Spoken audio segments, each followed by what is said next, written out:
नमस्कार मित्रांनो. आजच्या व्हिडिओमध्ये आपण चर्चा करणार आहोत 23 नोव्हेंबर ज्यांची जन्मतारीख आहे त्यांचं संपूर्ण व्यक्तिमत्व, त्याचप्रमाणे येणारं संपूर्ण वर्ष हे नेमकं कशा प्रकारचं असेल या संदर्भातली चर्चा आपण या व्हिडिओमध्ये करणार आहोत.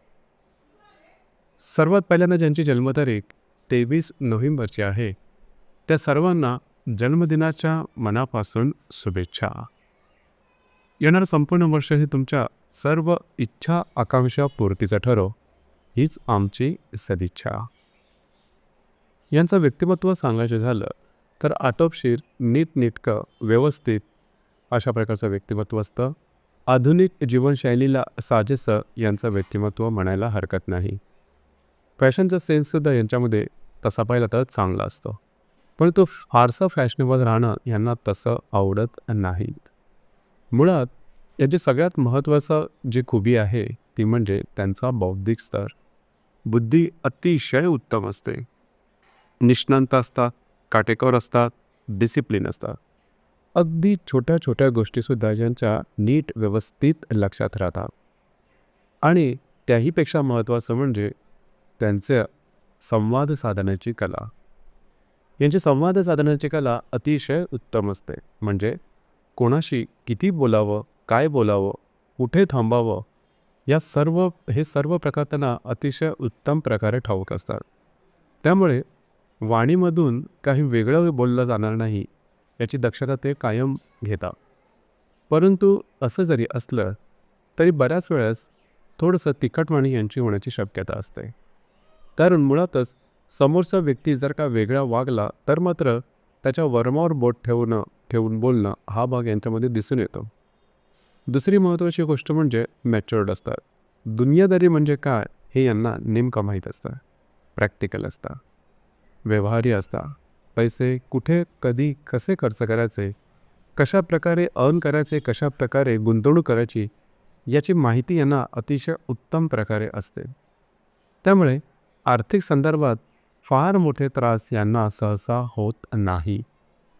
साधारणतः बौद्धिक क्षेत्राशी संबंधित जी क्षेत्र आहेत त्यामध्ये या व्यक्ती स्वतःचा करिअर करतात. शैक्षणिक क्षेत्र, आर्थिक क्षेत्र, याचप्रमाणे ज्या क्षेत्रामध्ये वन टू मेन कम्युनिकेशन आहे अशा प्रकारचे क्षेत्र यांना भावतात. तसं पाहिलं तर यांचं बौद्धिक क्षमता चांगली असल्या कारणामुळे कुठल्याही क्षेत्रामध्ये या व्यक्ती सहजपणे यांना स्थावरता येऊ शकते. याचप्रमाणे जर का रिलेशनशिपच्या बाबतीत सांगायचं झालं तर रिलेशनशिपच्या मध्ये येताना खूप विचार करूनच येतात. कारण रिलेशनशिपमध्ये आल्यानंतर ती टिकवणं यांच्यासाठी फार महत्त्वाचं असतं. आणि यांच्या बाबतीत सगळ्यात महत्त्वाची गोष्ट म्हणजे विश्वास. या व्यक्ती सहसा कुणावर विश्वास ठेवत नाही. विश्वास ठेवण्याची यांची स्वतःचे असे काही मापदंड असतात. ते मापदंडाची पूर्तता होत असेल तरच या व्यक्ती एखाद्या दुसऱ्या मोठ्या व्यक्तीवरती विश्वास ठेवू शकता, अन्यथा नाही. आणि रिलेशनशिपमध्ये हा भाग थोडा महत्त्वाचा होतो.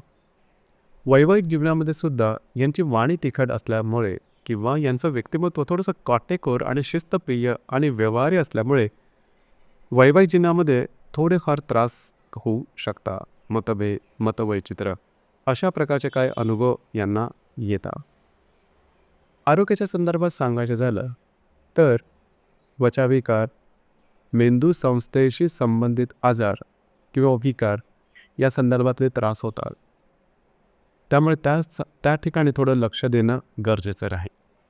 एकंदरीत पाहता या व्यक्तींना स्वतःचा विकास कसा करावा, स्वतःच्या आयुष्यात कशा प्रकारे पुढे जावं आणि कुठल्या गोष्टी करायला हव्यात, कुठल्या गोष्टी करायला नको याचं स्पष्ट भान यांना असतं.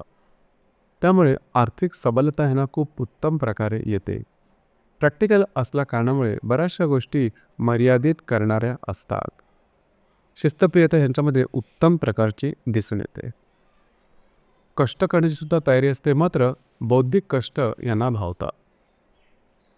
एकंदरीतच सांगायचं झालं तर येणारं संपूर्ण वर्ष हे तुमच्यासाठी शुभफलदायी राहील. खास करून ज्या व्यक्ती विवाहोत्सुक आहेत त्याचे विवाह ठरण्याची शक्यता जास्त प्रमाणात राहील. एप्रिल 2025पर्यंतचा कालावधी याकरता उत्तम राहील. तुम्हाला काही चांगले उत्तम लाभ मिळू शकते.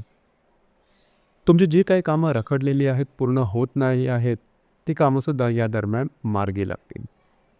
एकंदरीतच पाहता हे वर्ष म्हणजेच एप्रिल 2025पर्यंतचा कालावधी तुमच्यासाठी शुभफलदायी असाच असणार आहे. तर मित्रांनो, हे होतं 23 नोव्हेंबर ज्यांची जन्मतारीख आहे त्यांचं संपूर्ण व्यक्तिमत्व आणि येणारं वर्ष हे कशा प्रकारचं असेल या संदर्भातली चर्चा. धन्यवाद.